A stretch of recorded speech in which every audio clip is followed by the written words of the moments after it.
Bienvenidos a Más se perdió en Cuba, un sábado más, sábado, por cierto, previo al día de elecciones, que será mañana domingo en Castilla y León, y habrá especial de esta casa a las 8 en punto de la tarde para comentar todo el resultado electoral, en fin, todo lo que haya que saber, ahí estaremos dispuestos para que ustedes no se les pierda un detalle. Bueno, hoy estamos aquí traídos por la, bueno, digamos, poco sutil actualidad de esta semana, ha sido más bien cruda, pero bueno, hay que comentarla aunque sea cruda. Y lo vamos a hacer con un asunto que a mí reconozco que me ha enfurecido. Yo a menudo vengo enfurecido por algo, y se me nota, ¿verdad? Pero vengo muy enfurecido por esto de la universalización de la sanidad. Me parece una vergüenza. Vamos a presentar a la mesa y abordaremos ese tema y los que los tertulianos quieran. Don Iñaki Ezquerra, intelectual, político, fundador del Foro de Ermua y el hombre que más sabe de uno de mis autores favoritos. Ya sabe usted que se lo digo siempre, sí. Pío Baroja. No es verdad, pero bueno, es decir, hay muchos especialistas gusta oírlo, muy buenos. Pero gusta oírlo, ¿no? Sí, sí, sí. Don Mario Garcés, dificilísimo de presentar, jurista, alto funcionario del Estado, portavoz adjunto del Grupo Popular hasta hace unos meses. Unos años ya. ¿Unos años ya? ¿Cómo pasa el tiempo, ¿Cómo pasa el tiempo? Se conoce que no lo echa mucho de menos. Ya voy prescribiendo. Ya. Y además, persona que tiene vis de intelectual. Escribe novelas, escribe ensayos, escribe, y luego le da al cine con fruición. Bueno, se da la paradoja que empezamos en jornada de reflexión y acabaremos en jornada electoral, este programa, ¿no? Y un llamamiento a los vestigios que quedan todavía en este país. Ya va siendo hora que acabe la jornada de reflexión. Es decir, como en Estados Unidos o como en Alemania, ya va siendo hora de que esto desaparezca, que es un vestigio que no tiene ningún estado de necesidad y que sobre todo pues en la época de las redes sociales todo el mundo sigue haciendo campaña hasta el último minuto. Eso y la gilipollez de no poder publicar encuestas una semana antes de las elecciones, que eso es una chorrada, pero que queda ahí, en fin, para la historia. Bueno, y don Marcos de Quinto, que comparte aficiones, empresario, expolítico, y comparte aficiones cinematográficas. Cuéntenos. Pero no hemos actuado juntos todavía. No hemos actuado juntos, pero sí hemos hecho algún que otro papel en distintas películas. Películas, por supuesto, decentes, se supone. Sí, respecto al tema de la jornada de reflexión, si me permitís, la jornada de reflexión, creo que hay convocado una manifestación de no a la guerra en Castilla y León. Yo recomendaría a la gente que no fuera esa manifestación y que viera un documental que acabamos de poner sobre la verdadera historia del Partido Socialista. Lo hemos colocado en abierto en YouTube y de esa manera podrán comprobar que aquellos que están con la pancarta del no a la guerra son herederos de partidos que nos llevaron en el 36 a una guerra cainita. Lo estamos viendo en pantalla, la cartela de la película, cartela. Así se decía antes, ¿no? Eres co-guionista. Sí. Muy bien, pues lo veremos y lo comentaremos después de haberlo visto, si te parece bien. Perfecto. Don José María Sánchez, catedrático del mundo del derecho, abogado en el Tribunal Europeo de Justicia, juez en excedencia, diputado de Vox por Alicante. Muy buenas noches. Buenas noches. ¿Todo bien? Todo bien, muchas gracias. Bueno, pues si me dan ustedes el capricho, como dicen en Madrid, me dan en el bebé con la cosa de la sanidad pública, que estoy muy enfadado porque a la sanidad pública le falta medio telediario para ser un desastre. Y con esta medida me da la sensación que ya hemos gastado 3/4 partes del telediario que le falta. Van a verlo ahora. Se trata de convertir la sanidad en gratuita para inmigrantes ilegales y para aquel que venga con un papelito que se hace en casa diciendo que él tiene derecho porque estaba por aquí. Vamos a verlo. El gobierno sigue poniendo la alfombra roja a los inmigrantes ilegales. La última decisión tras la regularización masiva ha sido darles luz verde al uso del sistema sanitario español sin cuantificar el gasto. Especialistas en inmigración como Rubén Pulido denuncian que los irregulares ya pueden tener sus medicamentos subvencionados al 60% tras 48 horas en nuestro país. Y también se han visto los primeros casos de citas en la atención primaria. Para muchos esto es un auténtico problema en unas infraestructuras sanitarias colapsadas por la escasa inversión. Ahí van unos datos. La lista de operaciones quirúrgicas es de casi 1 millón de personas, con un tiempo medio de 120 días de espera. Si usted tiene un golpe, problemas en el ojo o una cirugía general, espere sentado, ya que hay una lista de espera en el país de 150.000 personas en cada especialidad. Las comunidades autónomas con mayores problemas son las que más inmigrantes irregulares tienen, Andalucía y Cataluña. En el caso de Madrid, aparte de los casi 200.000 inmigrantes irregulares, también se ha aumentado el número de desplazados de otras comunidades autónomas, en casi 400.000 personas. Bueno, esto depende del mes, pero si hay de los que cotizan a la Seguridad Social, de los habitantes de este país, de los ciudadanos españoles, 850.000 que están esperando para una operación, hay meses que sube eso y hay meses que ha sido 1 millón, como se decía en el trabajo anterior. Si resulta que para una operación la media de espera son 119 días, que es mucho, también para operaciones graves, aquí no hay distingos, hay operaciones, la media, por lo tanto hay operaciones que son 280 días, 1 año. Si para ver al especialista en la sanidad pública la media de espera son 100 días, entre 96 y 100 días, depende del mes reciente en el que lo estudiemos, todos datos recientes. Entonces, esto de descorchar la garrafa y que tal, no acabará tumbando por el suelo lo que teníamos que estar preservando todos, que es la calidad, el servicio. Y todos estos datos, fíjense que se producen en un momento en el que la sanidad privada está contribuyendo más que nunca a que la gente... ¿Qué hace la gente cuando le dan 1 año para operarse de cataratas? Pues si no ve, saca de sus ahorros lo que puede o pide prestado y se opera en la privada. ¿Qué hace la gente en España cuando tiene una resonancia magnética? Unas pruebas de alergia. Se quita de en medio.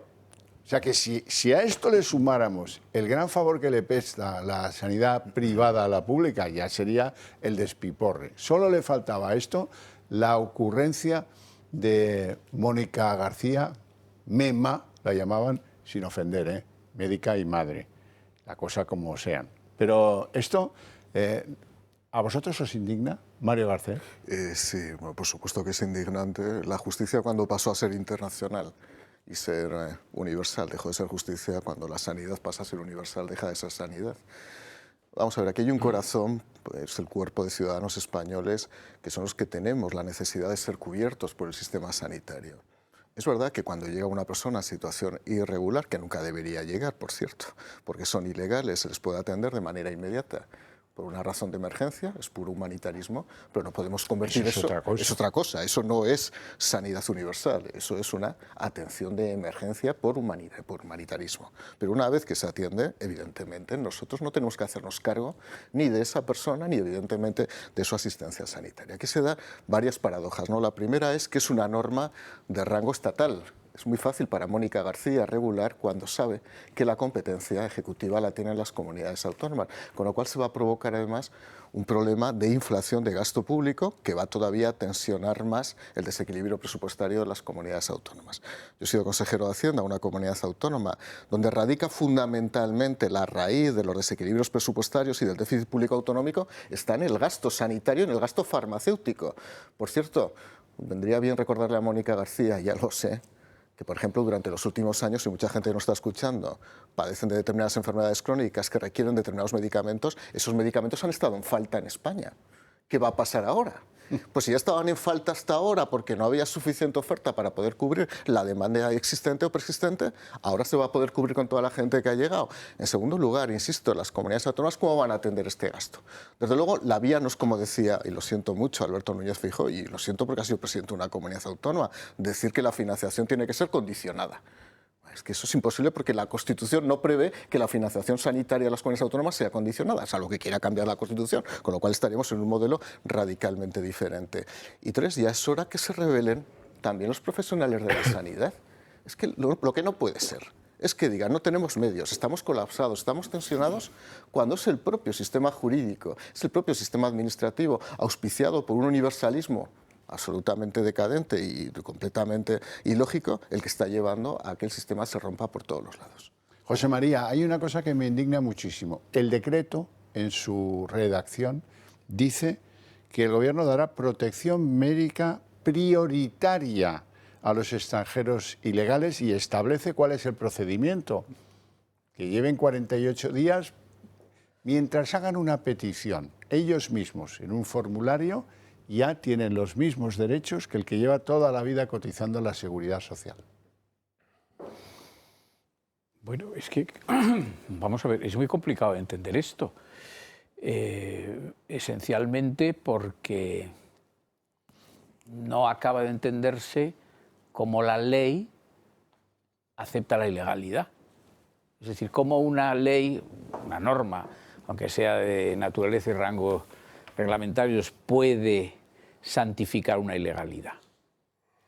Bueno, pues esto significa, con arreglo a un criterio de interpretación elemental, un criterio metodológico elemental en materia jurídica, que una ley posterior puede modificar la anterior. Esto ya lo sabemos, pero lo que es absurdo es que una ley no modifique la anterior para aceptar una situación ilegal a la que anuda derechos propios de una situación legal. Pues esto es una contradicción en los términos. Esto, para que fuese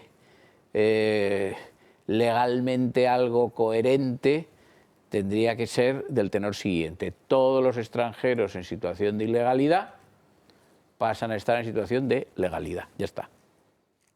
Pero esto el Gobierno, aunque quiere hacerlo, no se atreve. Entre otras cosas porque difícilmente se podría hacer mediante un decreto.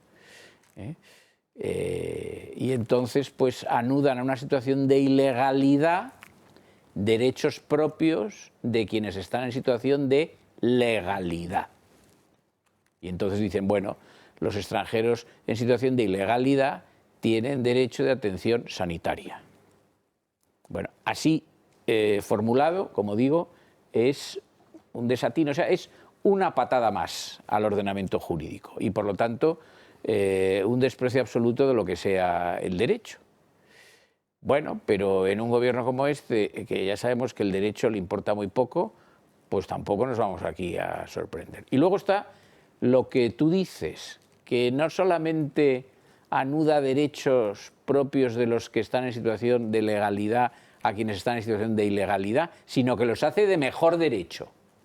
O sea, la aberración ya, vamos a decir que es una aberración al cuadrado o al cubo. El enfermo prioritario. Claro, si son de mejor derecho a efectos de prestación o de asistencia sanitaria los que están en situación de ilegalidad en España que los que están en situación de legalidad, pues es el despropósito, como digo, al cubo.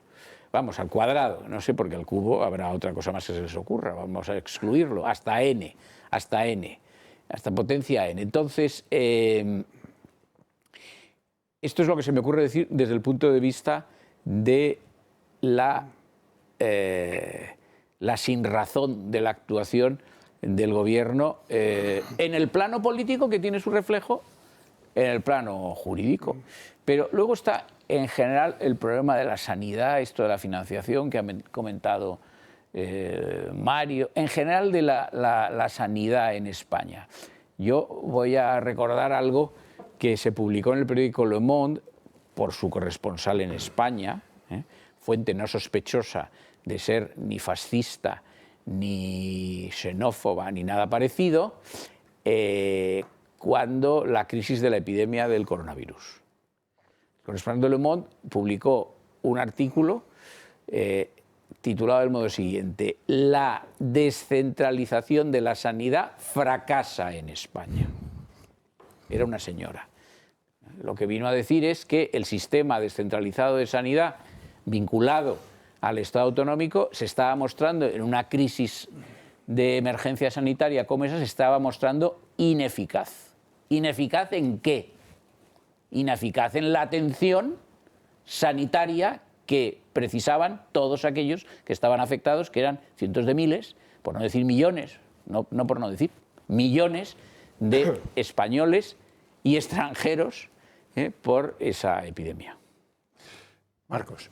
Sí, bueno, yo pienso que toda nueva norma debería de ir acompañada de un estudio económico y un estudio de impacto. Cuando se está hablando de energías renovables, llevan su estudio de impacto ambiental, y una norma de este calado debería de ir acompañada de un estudio económico y de un estudio de cómo impacta en la calidad de la sanidad. Porque, lógicamente, no sé cuánta más gente va a entrar dentro del sistema.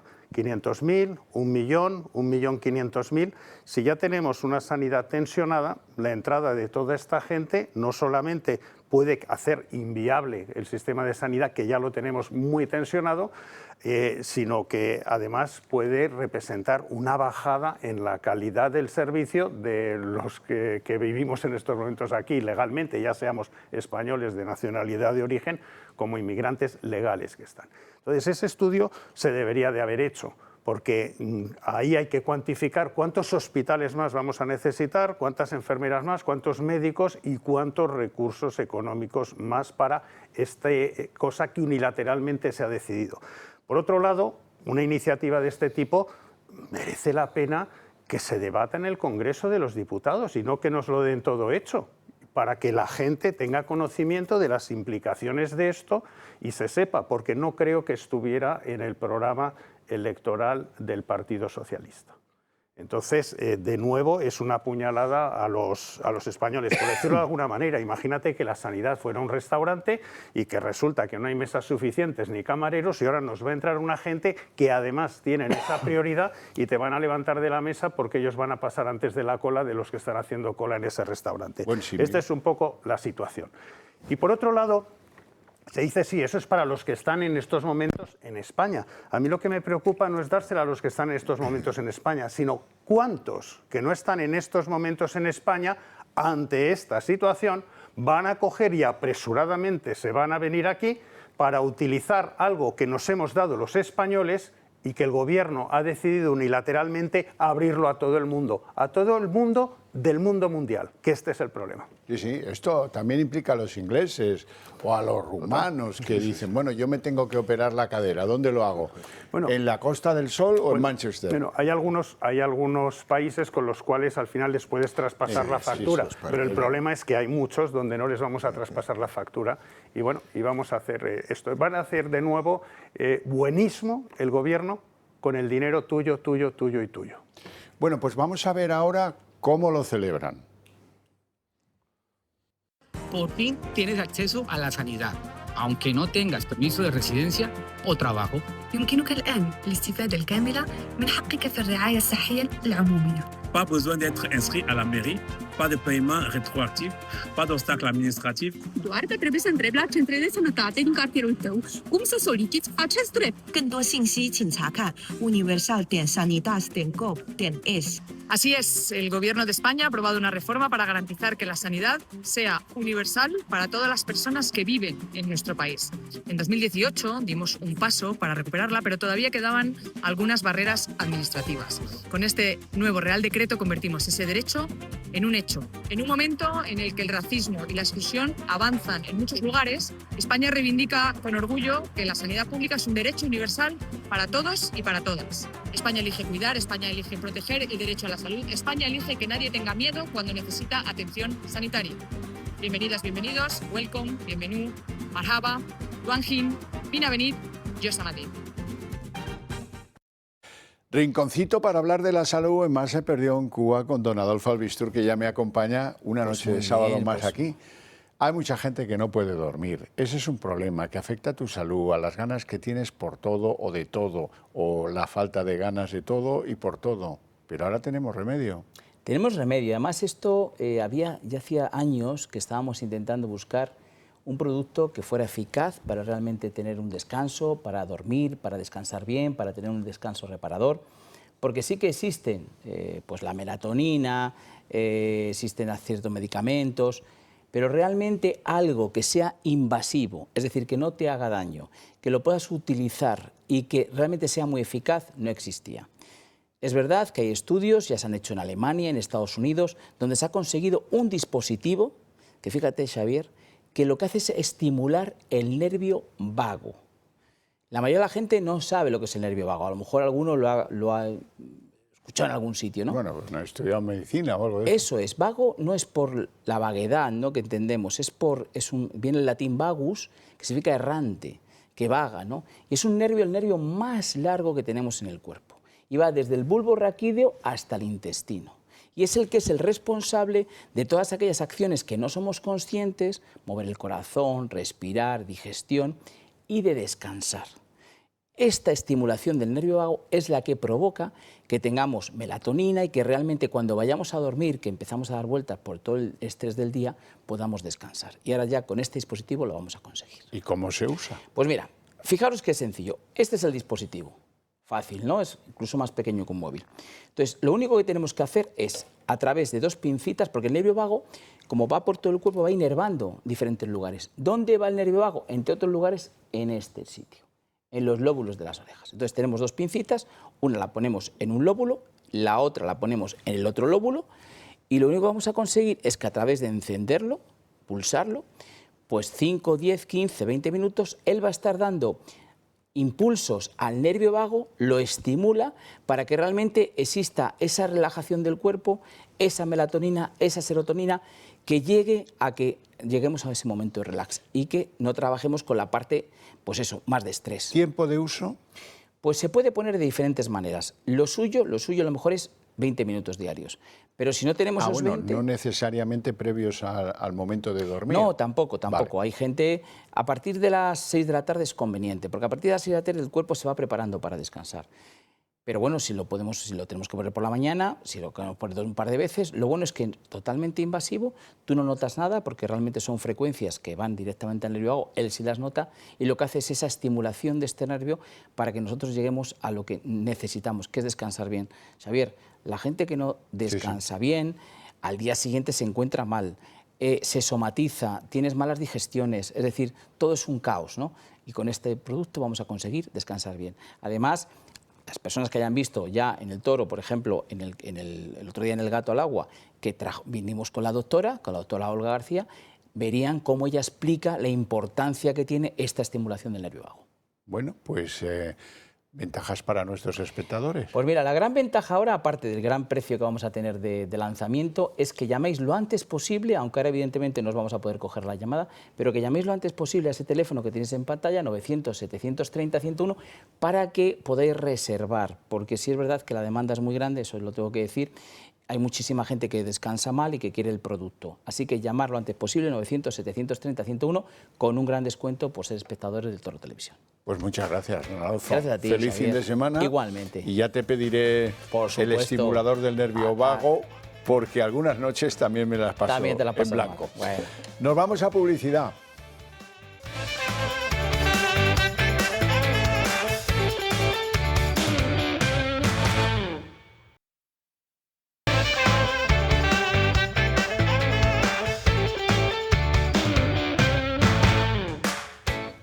El decreto es indignante, pero la explicación de la ministra Mónica García lo hace mucho más indignante todavía. Iñaki Ezquerra. A ver, el enfermo prioritario. Yo voy a ese concepto. Lo lógico sería que la prioridad residiera en la gravedad, no en un grupo social. Quiero decir que sí. Ya esto, ¿ya qué indica? Pues un planteamiento demagógico, un planteamiento improvisado. Y a ver, en este caso, en el caso de la sanidad, como en cualquier otro sector, lo que se impone y lo necesario es una racionalidad y luego pues contar con las lógicas limitaciones que tiene todo bien público. Es decir, que es que no tenemos bienes ilimitados. Es decir, los servicios que se pueden aplicar a la ciudadanía pues tienen sus límites y hay que jugar con administrarlos, ¿no?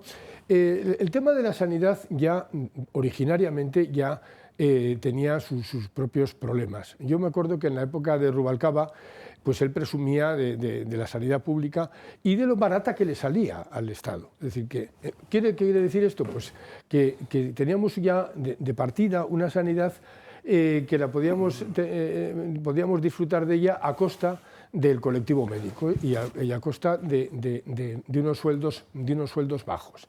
Unos sueldos bajos que y ya, bueno, pues en esta época, con la famosa médica y Mónica, que se ha enfrentado a todo el colectivo médico, pues a eso se suman ya la arbitrariedad en las guardias, el seguir exigiendo a ese colectivo sacrificios. En fin, yo creo que así no se va a ninguna parte, es decir, que ahora sacar esa medida demagógica para obtener más votos, pues es andar jugando, desde luego con el dinero público, con el dinero que ponen los ciudadanos, y luego es andar jugando con la propia realidad, es decir, que es que además es el mismo criterio del que vengan todos. Bueno, vamos a ver, que vengan todos, si vas a permitir que vengan todos para no poder atenderlos, pues en realidad lo que estás creando es una situación dramática que no va a ningún lado.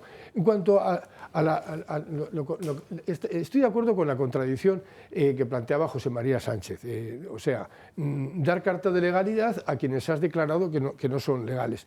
A ver, yo sí creo que en el caso de la inmigración siempre hay un periodo de ilegalidad en el que llega. Un periodo al que pues es deseable que ponga fin, si lo que quiere es trabajar en este país, que se produzca cuanto antes.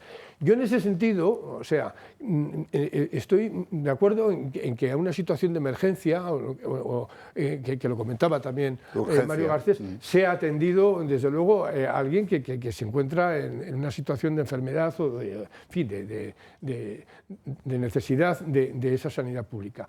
Y por otra parte, y es verdad que en la Constitución, en el preámbulo de la Constitución, figura como principio que España es un Estado democrático y social.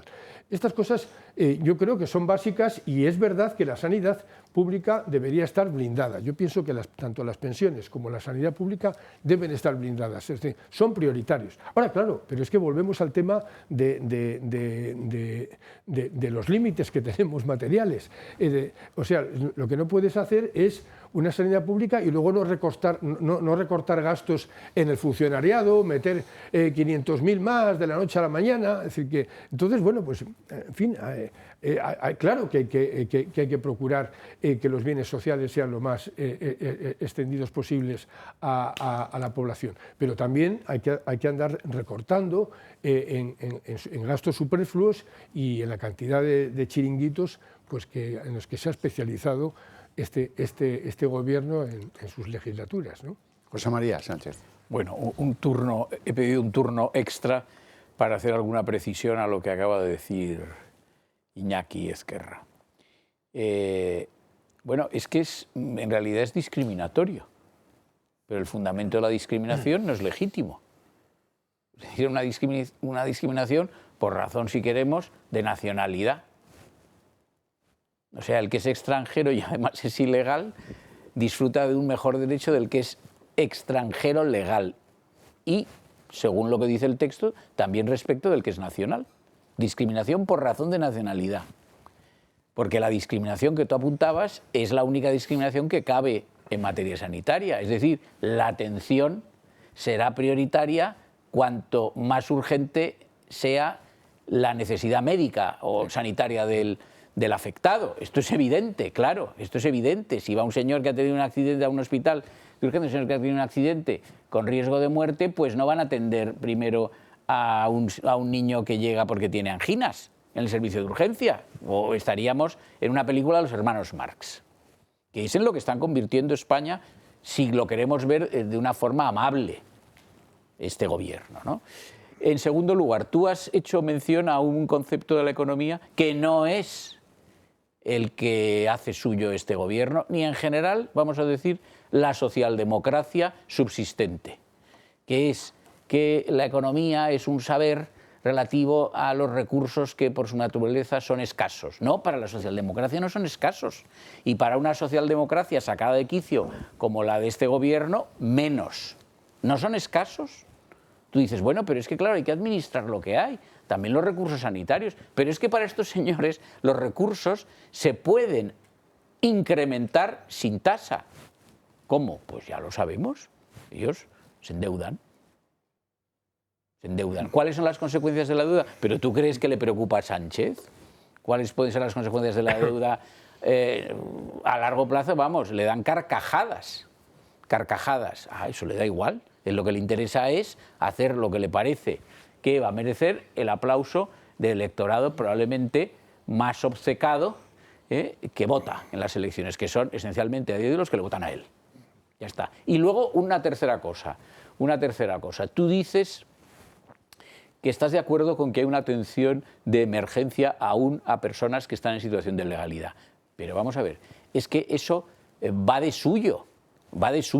Es como cuando llegan a las playas inmigrantes que arriban a las costas en condiciones de ilegalidad y hay una atención sanitaria inmediata de la Cruz Roja. Pues claro, porque puede ser una atención que de no haberla afectaría a la supervivencia de la persona. Pero te diría, en circunstancias de no emergencia y no ilegalidad sucede lo mismo. Por ejemplo, un señor extracomunitario, un filipino, está haciendo turismo en España, no tiene tarjeta sanitaria europea, no tiene un contrato de trabajo en España, porque no es nacional español, porque está de turismo y además porque no tiene ningún vínculo salvo esa visita turística a España. Y de repente enferma gravemente. ¿Tú crees que no es un hospital público que le dicen váyase usted a que le atienda el cónsul de Filipinas en Madrid?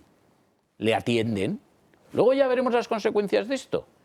Si se le podrá cobrar una cantidad, si pudiéndosele cobrar la administración sanitaria quiere cobrársela o no, etcétera. Pero es evidente que esa atención se le presta. Sí, Marcos. Sí, bueno, breve. Se habla de que España es un Estado social. Sí, pero hay que delimitar qué significa eso de Estado social. Claro. Es decir, se dice la sanidad universal. La sanidad universal, pero no es galáctica. Es universal para los españoles. Si en estos momentos se abre y se dice, no, para toda la gente, españoles o no, y el que venga, ¿por qué no? ¿Por qué no? Si decimos que las pensiones también, las no contributivas, mañana puede ser para toda la humanidad. Nos van a venir aquí la gente. Entonces, decirnos, los españoles, nosotros hacemos una caja común que se hace a través de nuestros impuestos para, entre todos nosotros, crearnos un sistema que nos beneficie. Y eso, si se va a romper porque se va a hacer una barra libre para fuera de los españoles, tenemos que ser conscientes de que con nuestro dinero el gobierno está haciendo unas cosas que nos perjudica, porque lo que está haciendo es quitarnos derechos. Este gobierno que se le llena la boca de que vamos a retroceder en derechos si se vota este o este otro partido, nos está haciendo retroceder en derechos, porque nos está haciendo retroceder en el derecho a tener una asistencia médica como Dios manda, porque nos la va a deteriorar y nos va a coger más impuestos precisamente para afrontar decisiones como estas, que son decisiones que nos llevan a la ruina. Vamos a ver, dentro de lo que es la banda de posibles situaciones está la sanidad universal entendida como un derecho absolutamente irrevocable de cualquier ciudadano del mundo a poder ser atendido en España, con el efecto llamada que esto genera. Esto va a generar un efecto llamada, como bien decíais, completo, porque, por cierto, lo que más preocupa a los ciudadanos extranjeros es la sanidad, los problemas de salud. Mucha gente viene o trae a sus hijos, a sus sobrinos, a sus parientes para ser operados en España, porque saben que el sistema los cubre. Entre eso y el sistema norteamericano, que tú lo conoces mejor, que tú has vivido ahí, yo he ido más pues, por trabajo, pero puntualmente o por ocio, donde si te rompes una pierna, mejor que no te pillen, porque si no tienes un seguro te van a cobrar un hospital. Tienes que ir con la tarjeta Visa, sí, con la tarjeta, o 30.000 o 40.000 dólares te cobran porque te haya roto una pierna. Esa es la realidad. Entre un modelo y otro está el modelo básico, natural, que es el de la sanidad pública española para los españoles. Es que, a ver, un concepto así, que desde luego no es un concepto, vamos a decir, patriotero, no es un concepto, vamos a decir, rudimentario, es un concepto preternatural, es un concepto básico. Los españoles tenemos que ser prioritarios en la prestación de los servicios que hemos abonado, que abonamos y que seguiremos abonando. Y, por cierto, hay hasta una triple inconstitucionalidad en la norma. En primer lugar, como bien decía José María, estamos dando carta naturaleza jurídica de legalidad y, por lo tanto, para poder ser cubierto por un servicio público, un derecho subjetivo a una persona que no los tiene porque es ilegal. Y además, ojo, lo damos de manera prioritaria, que efectivamente ya es una contradicción brutal. Dos, esto no es inconstitucional, pero demuestra cómo está vertebrado el Estado. Es una norma estatal la que prevé la extensión de este derecho cuando va a repercutir la prestación del servicio en las comunidades autónomas. Y 3, y esto hay mucha gente es lo que pretende tiene y la tercera, que esto sí que es inconstitucional también. ¿Cómo es posible que un reglamento ejecutivo, porque esto es un real decreto de desarrollo de una ley, pueda extender derechos subjetivos a favor de terceras personas cuando los reglamentos no pueden hacerlo? Es que es la base del derecho. A Mónica García no se le puede aspirar que conozca el mundo del derecho, pero por lo menos que aspire a conocer a lo que ella se especializó profesionalmente, que es el mundo de la medicina. Eso lo apuntaría que hemos hablado de buenismo. Yo creo que no hay buenismo aquí. Aquí lo que hay es malismo. Quiero decir que buscar una medida así ¿qué se pretende? Se pretende un discurso, hacer crecer el discurso contra la inmigración. La política española ya desde hace tiempo ya es casquería, o sea, es apelación a las vísceras. Y aquí lo que se está produciendo es pues, un detonante para que crezca el discurso contra la inmigración. O sea, se va de lo contrario, es decir, yo lo que busco es, soy muy bondadoso y además estoy contra el odio, pero resulta que lo que estoy provocando es a ver cómo se eleva la temperatura del país y la discusión social. Yo voy a decir una cosa, en España el que crea que va a crecer políticamente con el discurso contra la inmigración no va a crecer. Es decir, que puede haber un momento en el que esa carta juegue, pues tenga su papel electoral, pero España es un país que afortunadamente el racismo nunca ha estado, no ha cuajado, afortunadamente, y hay otros países en los que sí lo ha hecho, y entonces eso tiene un techo y tiene un límite. Es decir, que entonces, pero vuelvo a lo mismo, es decir, ¿qué está pretendiendo Sánchez? Pues está pretendiendo que crezca ese discurso, poder decir que el Partido Popular no está a la altura de ese discurso que hay que tener contra la inmigración, y en el fondo lo que está pretendiendo es una táctica para perpetuarse en el poder el máximo tiempo posible. Es decir, que un país en el que todo el mundo está apelando a las vísceras, y en el que se puede reprochar a un partido que no está a la altura, a esa altura visceral que él pretende, pues entonces al final divide el voto de la oposición y con eso pues, permanece. En fin, yo creo que hay que estar advertidos contra esto y sobre todo que digo una cosa, cuando Sánchez ve que hay un discurso que crece de la inmigración, contra la inmigración, en la Moncloa están brindando con champán. Es decir, que eso es lo que le da la verdadera felicidad. Es decir, que ver un país en el que todo el mundo está... Puede ser, pero desde luego los que se enteren de los 850.000 que están esperando para ser operados o de los 2 millones que esperan para que les vea un especialista, me da que no van a votar a Pedro Sánchez. Me da que no. Bueno, vamos con el no a la guerra. Por cierto, mañana en las elecciones de Castilla y León vamos a tener el primer test. ¿Funciona el no a la guerra de Pedro Sánchez o no funciona el no a la guerra de Pedro Sánchez? Vamos a recordar de qué va esto del no a la guerra. Sánchez ha hecho suyo el lema del no a la guerra. No a la guerra. Y lo considera suficiente para que los suyos crean que solo con eso ha marcado distancia con Trump y la estrategia militar. Sus ministros alaban esta decisión. Con este lema Sánchez es para ellos un auténtico héroe. Y no pierden ninguna ocasión para decirlo públicamente. Aunque, por ejemplo, nada tenga que ver el compromiso feminista en el 8M con el no a la guerra. Gracias, presidente, por tu compromiso feminista, que hoy nos llena de orgullo porque es un compromiso con la paz, con el no a la guerra. Te lo agradecemos muy especialmente. Pero siempre es buen momento para corear el nuevo lema socialista.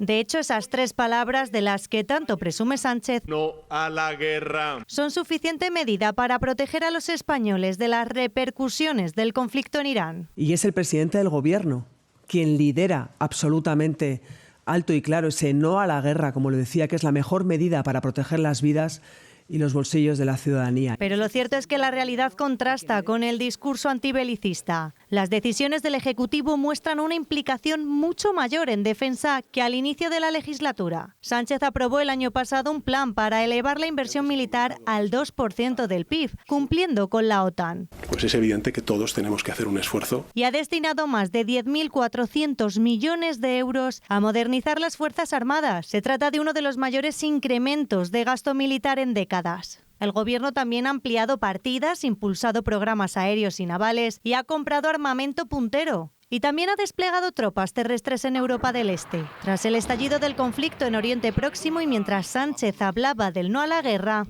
España envió su mejor fragata, la Cristóbal Colón, a Chipre y ha reforzado el escudo antimisiles en Rota, que está siendo base logística clave para Estados Unidos. Lo mismo está ocurriendo en la base aérea de Morón. Decisiones que muestran que, pese al discurso del Gobierno, España ha intensificado su presencia militar y también ha batido récords en exportaciones de armas y munición, consolidándose así como un gran proveedor internacional de armamento. Sí, porque esto del no a la guerra y en Ucrania, ¿qué? Pedro, ¿cómo va esto? De verdad que es de coña. No me extraña que esto desquicie hasta, desde luego, a Trump, pero a los líderes europeos, pero a los españoles, a los militares españoles que me cuentan cosas que, en fin, que a los diplomáticos españoles que tienen un ministro que lo que le gusta es presumir de lo bien que funciona la red y en las embajadas hay un caos de mil diablos. Don José María Sánchez. Bueno, pero vamos a ver, que Sánchez diga una cosa con esa vocación solemne y al tiempo de eslogan publicitario y luego esté haciendo otra porque de algún modo se está colaborando con los Estados Unidos en su iniciativa bélica contra Irán, pues esto ya lo sabemos. Quien no lo sepa es porque no quiere y, de nuevo, no nos puede sorprender, puede incrementar nuestra irritación, porque sería un ejemplo más de que no tiene ningún problema en mentir sin pestañear a quien haga falta. A quien haga falta es a quien haga falta y principalmente a los españoles, que es a quien se debe un gobernante. Eso por una parte. Por otra parte, ¿cuál pueda ser el rendimiento de este eslogan en unas elecciones como las que nos esperan mañana en Castilla y León? Yo ya he dicho, creo que a mí me parece que el rendimiento va a ser escaso. No digo que circunstancialmente no pueda haber un rendimiento, eso no lo niego, puede ser, no lo puedo asegurar, no estoy en condiciones de hacerlo, pero podría ser. Pero desde luego, de cara a las elecciones generales, el rendimiento, a mi juicio, va a ser escaso, por no decir nulo. ¿Por qué? Primero, porque pienso que con esto del no a la guerra, él está de nuevo con una actitud conservadora. Conservadora significa que él tiene que conservar lo que tiene, que es decreciente, que son sus propios votantes. Y está también tratando de mantener el voto que tiene prestado de la izquierda radical y de la izquierda independentista catalana, en Cataluña. Bueno, está tratando de conservar lo que tiene, pero es que, como digo, aún conservando lo que tiene, no está en condiciones de ser investido de nuevo después de unas elecciones generales que se vayan a celebrar a su término, al término de este mandato o acaso antes. No está en condiciones. A día de hoy ya no lo está, y no lo está hace meses. Entonces, me parece que le va a servir de poco. Por otra parte, esta estrategia de conservar su electorado agitando esta bandera del no a la guerra de su electorado propio, votantes socialistas, puede tener un cierto sentido. Ahora, la de conservar su electorado izquierdista más radical, que sea aquel que ha ganado de otros partidos, que en 2023 superaba en algo el 1.000.000 de votos, no lo veo. ¿Por qué? Porque la izquierda más radical está criticando a Pedro Sánchez. Es decir, no le está gustando esto porque consideran que es insuficiente. Y del mismo modo que se está denunciando por la no izquierda que está mintiendo, la izquierda radical también le está reprochando que está mintiendo y que no está diciendo la verdad, y entonces está diciendo que lo que hay que hacer es poner fin a la presencia militar en España en bases de utilización conjunta por los Estados Unidos, etc. Y eso no lo va a hacer. Por lo tanto, no sé hasta qué punto ese electorado más excitado ideológicamente puede confiar en que él sea sincero al agitar ese eslogan. Me parece muy difícil y desde luego creo que por la parte, vamos a decir, de su centroizquierda al que pudiera aproximarse el PP, no veo yo quien pueda del PP trasladar su voto al PSOE. Me parece muy complicado. Sí me parece, por el contrario, que su centroizquierda propio, estas manifestaciones poco sinceras y en cierto modo que sitúan a España en una posición difícil en el resto del mundo, pues puede hacer que alguien centroizquierda que ha votado al PSOE se traslade al PP. O sea, yo insisto, de cara a unas elecciones generales próximas, creo que esto no funcionará y repito, la situación en 2004 era muy distinta.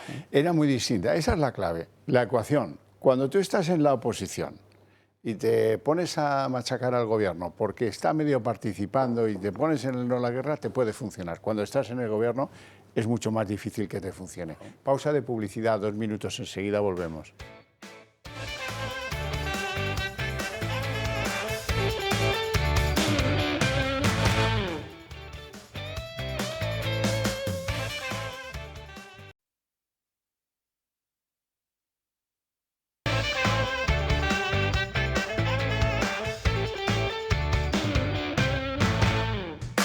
Bueno, don Mario Garcés, el no a la guerra.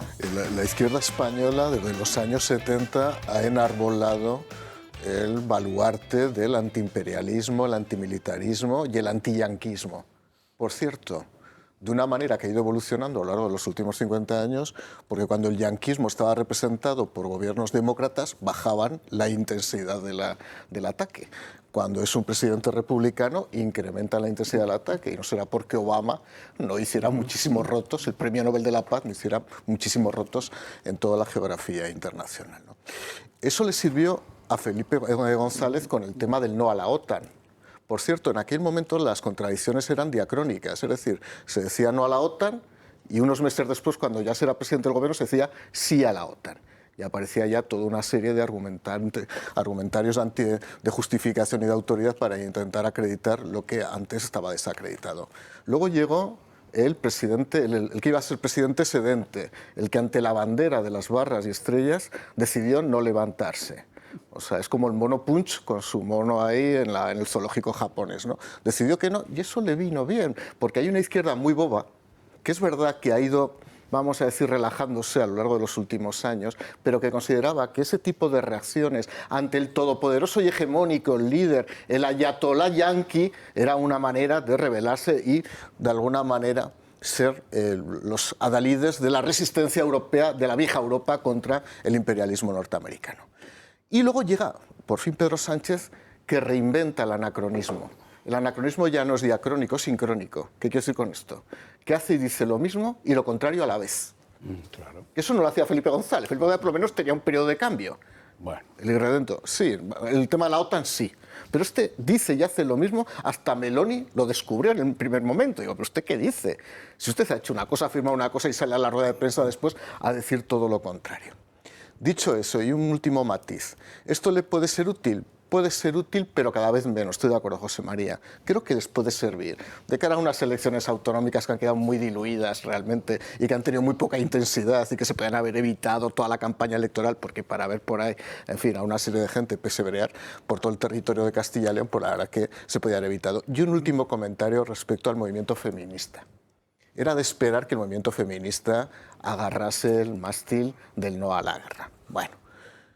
Durante años el movimiento feminista ha invisibilizado todo conflicto internacional, donde las mujeres son permanentemente laceradas, pero además ha invisibilizado la tragedia de esas mujeres en esos países, hablo de Myanmar, hablo yo que sé, de Guinea Ecuatorial, hablo de Irán, hablo de Afganistán, hablo de Libia, hablo de Siria, donde las mujeres son mutiladas genitalmente, padecen matrimonios forzados, son violadas, tienen un tratamiento jurídico inferior al hombre. Ahí el movimiento feminista ni es antibelicista ni es feminista, no es nada. Invisibiliza esas situaciones. Por lo tanto, la legitimidad del movimiento feminista en este caso es cero. Y mi artículo esta semana, en 20 minutos, hablaba incluso de cómo han hecho suya la imagen de Lisístrata. Lisístrata, que aquí hay gente culta que no se escucha. no a ellos que no saben quién es Lisístrata ni saben quién es Aristófanes, es que les da absolutamente igual. Un comentario, porque muchas asociaciones feministas en España se llaman Lisístrata, lo cual demuestra el nivel de ignorancia que hay en este país.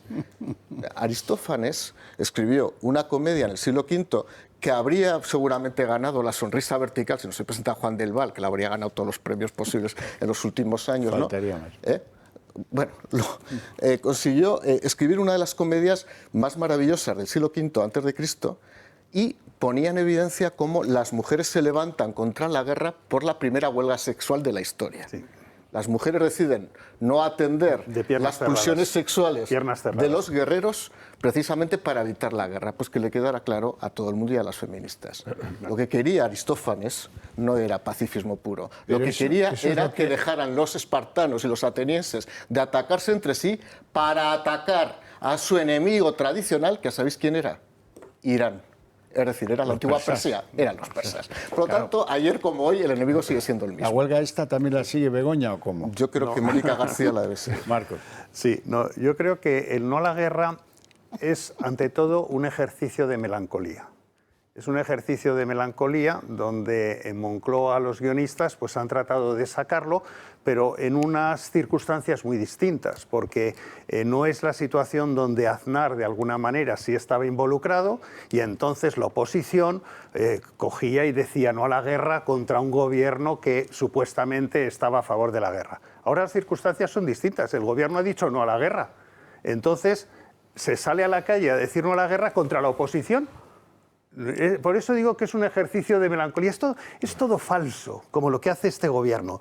Y el decir no a la guerra, indirectamente lo que están diciendo es sí a la masacre de 32.000, y hay quien dice 95.000 iraníes masacrados desde helicópteros y desde azoteas. El decir no a la guerra es decir sí a la diáspora de venezolanos y a las torturas en el helicoide. Y el decir sí a la guerra es sí a que el castrismo pues, siga imperando en la isla de Cuba. Eso es lo que están diciendo, porque al final lo que es anticapitalismo y es Yankee Go Home y es lo mismo. Por eso digo que es absolutamente melancólico. Pero por otro lado, Sánchez yo creo que está muy feliz porque le han puesto en el mapa. O sea, Sánchez es un infeliz, no es nadie. Y de repente Trump le ha mencionado, le ha puesto en el mapa. Y él está feliz porque su ego debe de estar por las nubes. Que el presidente de la primera potencia mundial, él se mida, pues le viene muy bien. Igual que cuando se mide con Elon Musk. Yo creo que Sánchez está pensando en el título del próximo libro que le van a escribir, que será El hombre que se enfrentó a Donald Trump o lo que sea. Y entonces, como él lo hace esto, pues para su propio ego, aunque destroce los intereses de España, o lo hace para el grupo de Puebla y tal, pues él estará feliz en la Moncloa y los otros, pues bueno, pues gente trasnochada que quiere revivir una situación que ya no existe. Pero en fin, esto es muy, muy triste. Iñaki. ¿Le va a salir rentable a Sánchez? Pues yo diría que sí, si no hay debate, si no hay matices en el debate y si no se desenmascara la viñeta. Es decir, que entre los no a la guerra y luego los que bendicen a Trump, aunque nos imponga aranceles, y les parece maravilloso, entonces ya tenemos la viñeta. O sea, todo lo que haga Trump es fantástico, todo lo que haga Sánchez es fantástico por el otro lado. Entonces, todo lo que... claro, aquí el problema ya no es la polarización de los ciudadanos, es la polarización de los conceptos y de las posiciones. Si tú no estás desenmascarando que no existe esa polarización, que por un lado Sánchez dice que no a la guerra, pero por otro lado aparecen todas las incoherencias y las incongruencias que habéis mencionado, es decir, que la base de Morón está activa, la de Rota también, hay una inversión en gasto militar, en fin. Claro, si no se desenmascara eso, y luego no se desenmascara también a la otra parte, quiero decir que, a ver, es que, vamos a ver, estamos en un escenario que esto es lo que lo hace complicado, que los tres personajes cercanos a nosotros, cercanos en el debate, que serían Trump, Netanyahu y Sánchez, los tres están en una huida hacia adelante. Los tres tienen una situación en su propio país de impopularidad y de cerco de la corrupción. Entonces, hay dos que son Netanyahu y Trump, que han optado por huir hacia adelante con la bandera de la guerra, y tenemos aquí a Pedro Sánchez, que se parece bastante a ellos en que también está en una huida hacia adelante con la bandera de la paz. Es decir, que entonces esta es la situación y esta es la viñeta. Claro, esto hay que rebatirlo. Hombre, que los pongas en el mismo plano. No, estoy salvando todas las distancias entre unos y otros, pero lo que estoy diciendo es que los tres están, dicho de otra manera, los tres están en una posición que es salvar su propio culo. Es decir, que ante una situación que tienen complicada en cada país... La liberación de Venezuela y la liberación de Cuba, que está a punto de caer, no se ha hecho en décadas. Y esto, pues si hay que decir que es una ida para adelante, yo lo que diría que es una bendición lo que está sucediendo. Pero bueno, hay opiniones. Es decir, y estamos en una situación, además, en la que no vale la viñeta porque Feijóo no es Aznar. Es decir, que tiene un perfil muchísimo más bajo. No es la misma situación...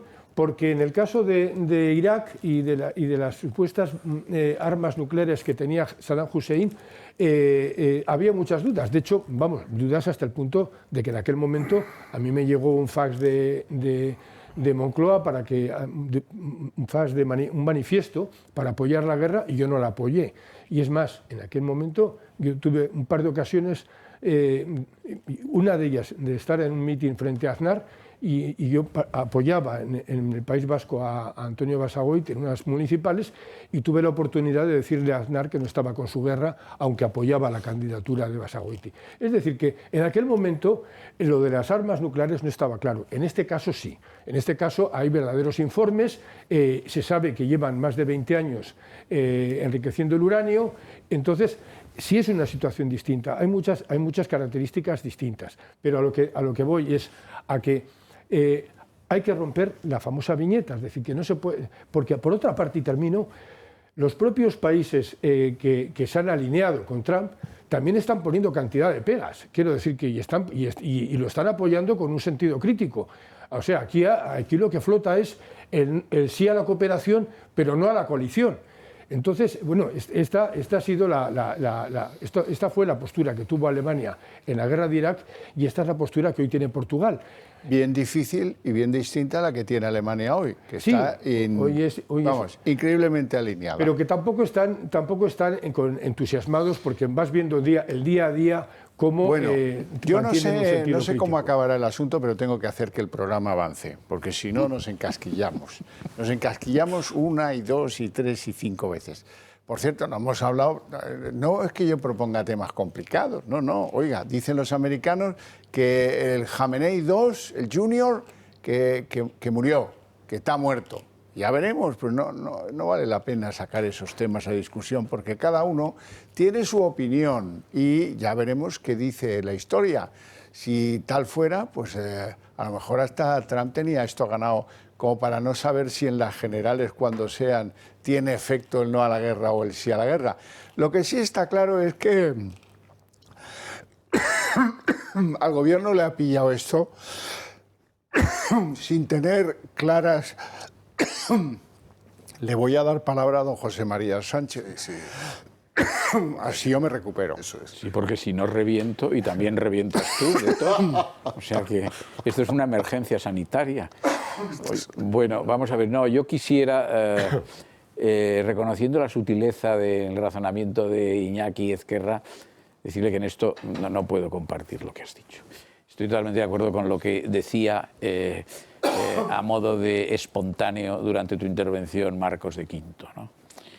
Vamos a ver, Iñaki, Trump está dejando a los gobernantes europeos a la altura que merecen estar, que es la del betún.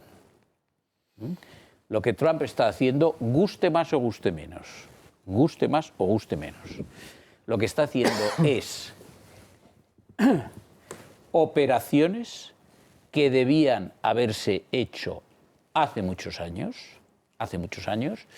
en el caso de Venezuela, en el caso de Irán o en el caso de Cuba, porque el mundo occidental, por vacilación, por miedo, por indeterminación, no ha hecho y ha consentido la existencia de esos regímenes criminales. Esto es así Y Trump es un hombre de otras características que tiene entre estas que es un hombre ejecutivo. Por lo tanto, en esto, sin que sirva de precedente, me voy a identificar con una de las manifestaciones de von der Pfizer, cuando dijo no tenemos que llorar por el régimen de los ayatolás. Cierto es que al día siguiente ha dicho otra cosa parecida. Y por término de comparación de la actuación de Trump, aquí tenemos la del señor Macron, que manda al portaaviones de Gaulle al Golfo y dice que va a ser la operación de control marítimo más importante desde la Segunda Guerra Mundial.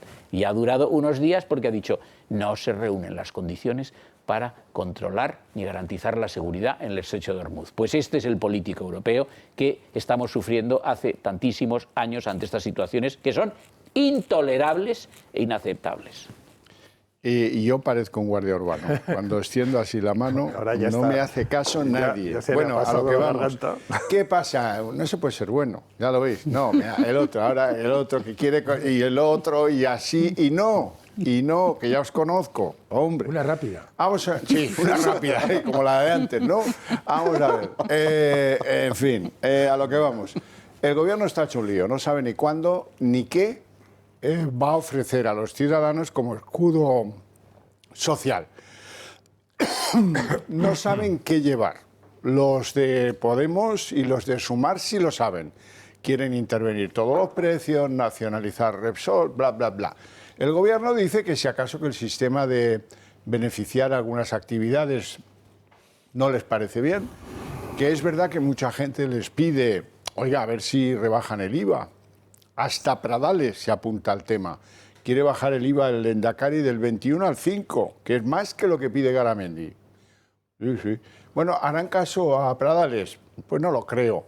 Entonces, ¿qué soluciones hay? Pues bajar el IVA o bajar el IVA.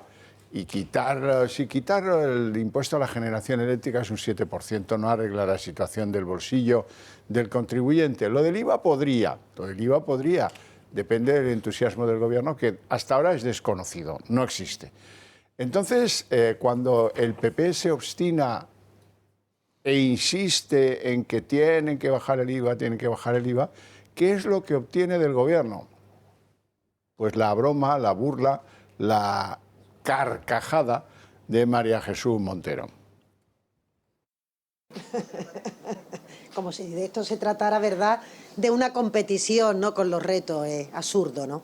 Yo creo que el Partido Popular sabe perfectamente que el Gobierno de España, ante las crisis que se plantean, da igual por qué motivo, la crisis de Ucrania, la crisis del COVID, en este caso la crisis por la guerra ilegal que tenemos en Irán, el Gobierno está explorando medidas como el presidente dijo desde el primer día y se pondrán en marcha en el momento en que vayan los acontecimientos, se vayan produciendo y por tanto se vayan elevando.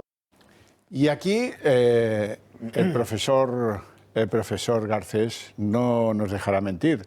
Están en un momento de superingresos. Es un momento fácil. Bueno, es un momento fácil y parte de ese récord histórico de recaudación proviene de la imposición indirecta, es decir, proviene esencialmente del IVA. Si una guerra de estas características afecta fundamentalmente a los impuestos, son a los impuestos indirectos, no solamente al IVA, también a los impuestos especiales y al impuesto sobre hidrocarburos. De suyo es que si parte del récord de recaudación tributaria viene provocado por el incremento de los precios, porque el IVA recae sobre la base del precio final del consumidor final, pues de suyo sería que la Hacienda Pública dedujera, o mejor dicho, redujera durante un tiempo determinado, mientras dure la guerra, mientras sean pertinentes los efectos del conflicto, pues redujera o eliminara el IVA, o lo redujera al 4, al 5 o al 0, como ha pedido Vox o como ha pedido el Partido Popular, porque yo creo que en esto la petición me da la impresión que ha sido más o menos la misma. ¿Qué es lo que hace el Partido Socialista? Siempre yo lo viví en el Congreso de los Diputados. Les cuesta bajar impuestos. Al final lo pueden acabar haciendo, ¿eh? Pasa que lo hacen como iniciativa propia un mes o 2 meses después, cuando ya tiene un efecto probablemente extemporáneo. Porque les gusta más dar subvenciones. Ellos están más cómodos en la política clientelar, en la política de vamos a lanzar una línea de subvenciones a determinados sectores para que quede claro que somos el gobierno benefactor con la resolución administrativa de concesión. Porque la reducción del IVA es invisible, no se ve. se goza, se beneficia al ciudadano, pero no ves una resolución administrativa dictada por un ministerio. Pero al final lo acabarán haciendo, por lo tanto, una vez más, por dentro de las contradicciones ilógicas, como son todas las contradicciones, por cierto, de María José Montero, pues veremos que se la envainarán. Marcos de Quinto. Sí, no, el impacto de aquí es el efecto en cascada de los impuestos. Ya no los impuestos individualmente, sino el efecto en cascada. Hay un impuesto del CO2 sobre el crudo. Luego están los aranceles, que los aranceles no van sobre el crudo, van sobre el crudo más ese impuesto del CO2. Luego tienes el impuesto especial para hidrocarburos, el IEH, que va sobre los otros impuestos. Y cuando ya llega el IVA se está cobrando sobre esos impuestos además. Entonces tiene un efecto multiplicador cuando cosa hay que subidas. Está prohibida en la legislación tributaria española. Pero además, luego, cuando hay rebajas de crudo, tiene un efecto de amortiguación. Y lo que es curiosísimo es que los impuestos también se están gravando en el diésel verde, que no deberían, algunos de esos impuestos no deberían de estar. Por lo cual, lo que sí es importante, si el gobierno quiere cobrar lo mismo, que cobre lo mismo en fijo, es decir, antes de que estuviera la guerra, ¿cuánto te llevabas por litro?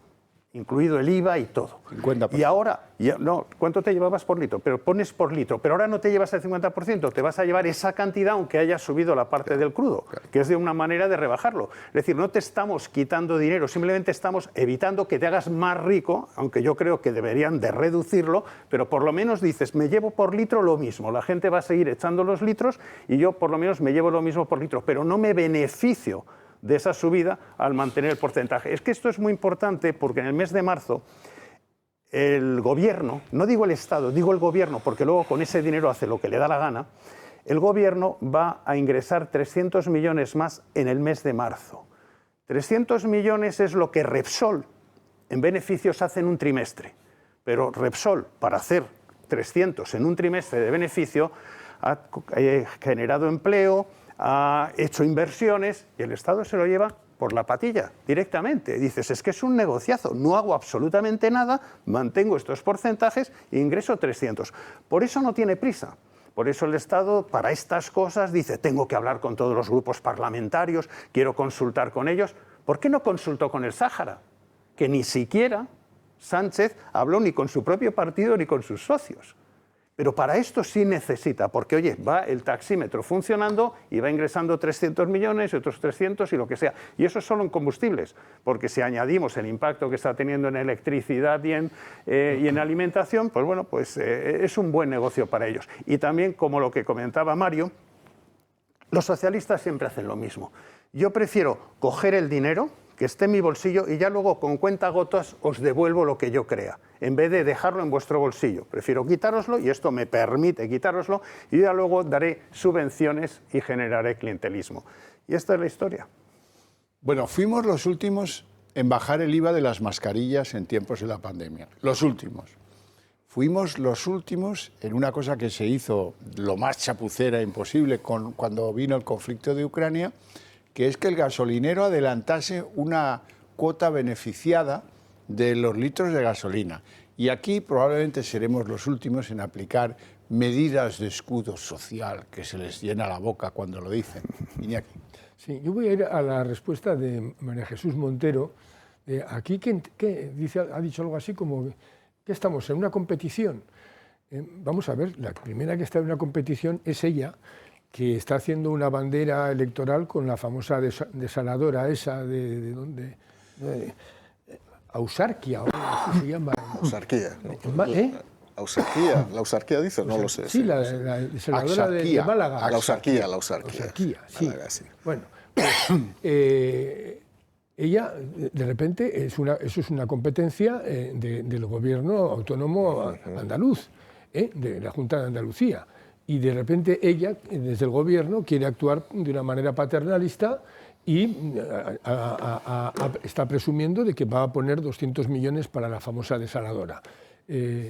Bueno, pues, ¿quién está compitiendo aquí? ¿Quién está jugando? Y además, claro, lo ha decidido, bueno, pues como ha decidido Pedro Sánchez, que esa partida de 1.400 millones que también no se sabe a qué va a destinar. O sea, estamos ante un tipo de gobernante que actúa como si el dinero fuera primero ilimitado y luego además como si estuviera manejando el yate de su padre. Es decir, que entonces, en fin, a mí me llamó la atención eso. Es decir, que la manera de contrarrestar un argumento que es bastante comprensible, estamos en una situación de crisis, habrá que bajar los impuestos, les guste o no, y tanto los indirectos como los directos, porque es una crisis que va a aumentar y cada vez vamos a entrar en una situación más grave. Bueno, pues entonces de repente su respuesta es que se burla, además, y siempre haciendo ideología. Es decir, que en el fondo parece que en este país la ideología nos hace tontos. Es decir, que si hay que bajar impuestos, se bajan, por mucho que tus criterios presuntamente socialdemócratas te digan que no. Y por mucho que quieras esgrimirlo contra los argumentos presuntamente liberales de la oposición. José María Sánchez. Bueno, el combustible efectivamente está subiendo de precio porque hay menos combustible en el mercado, porque hay menos producción o porque se comercializa en menor cantidad en razón de las circunstancias bélicas. Y por lo tanto, como habéis dicho, en la medida en que sube el precio, el IVA, que es proporcional al precio, pues se incrementa en lo que supone su volumen de recaudación. Bien, no podemos excluir, lo digo por lo siguiente, no podemos excluir que si el consumo de combustible decrece porque el precio aumenta, no se puede excluir el gobierno, en contra de lo que estáis proponiendo, lo que proponga es subir el IVA. No lo excluyáis, porque en la socialdemocracia descriteriada y desquiciada todo cabe. Y por lo tanto esta señora pues puede salir y decir que no, claro, que el volumen de recaudación alcanzado, ahora ella no renuncia. Ella no renuncia y que por lo tanto ha decidido subir el IVA. Cualquier cosa es posible. Bueno, cualquier cosa es posible en una entrevista, una sola, la misma, de presidente del gobierno. Va a un medio de estos que, como el gato del malo de las películas de 007, allí lo masajean y de repente el tío dice la matraca de lo de siempre, que él está por el cumplimiento del derecho internacional y de las leyes internacionales. Esto que ya habéis oído mil veces. Desde el punto de vista de la política exterior española nos sentimos mucho más cómodos con el planteamiento que ha hecho el presidente del Consejo, Antonio Costa. Porque, en efecto, el mundo de ayer es el mundo sin reglas. El dilema no es un viejo orden versus nuevo orden, es un orden internacional versus el desorden internacional. El desorden internacional fue lo que nos llevó a 2 guerras mundiales. Y la pregunta que habría que hacerse es, si no existiera el derecho internacional, si no existiera el sistema de Naciones Unidas, es evidente que habría que inventarlo. Si no existiera la ONU, pone la voz aterciopelada. Lo que había es que mandar alguna bomba a la ONU, hombre. Y es que eso es un cachondeo que no sirve para nada. Ahora, me encanta la tesis. Hay que cumplir con las leyes internacionales, porque claro, es que ¿qué sería del mundo sin leyes internacionales? En cambio, tú aquí las locales no las cumples, porque la Constitución dice que tienes que hacer presupuestos cada año, o prorrogar una vez los presupuestos. Llevas desde el 22 sin presupuestos. Pasas de lo que dice la Constitución, pasas de los usos y costumbres de la política de este país, y encima, cuando te lo reprochan en una entrevista, dicen, no, el gobierno ya tiene sus presupuestos. ¿Cómo sus presupuestos? ¿De qué me estás hablando? Hay que ser golfo y mala gente. Yo tengo ya mis presupuestos. Es una administración que tiene unos presupuestos que están respondiendo a los objetivos que nos hemos marcado durante esta legislatura. Los presupuestos no dejan de ser un instrumento para alcanzar un fin o unos fines determinados. Si no obedeciera a esos fines, pues evidentemente tendría que pensar en otros escenarios, pero no es el caso. Cuando miente empieza en el Nos vamos a publicidad, volvemos enseguida.